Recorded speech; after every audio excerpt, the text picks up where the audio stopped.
Ano kaya si Antonio Trillanes, no? Parang tahimik siya ngayon. Kamakailan lang palagi niyang binabati ko si Sara Duterte dahil sa 125 million.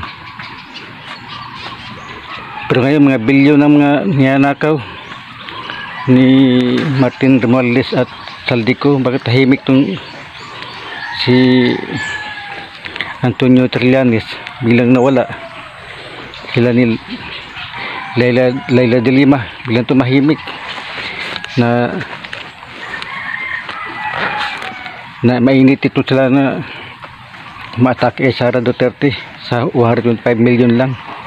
Ngayon bilyon mga niyanakaw ni Romualdez at Saldico. Bakit tahimik itong mga tao na to?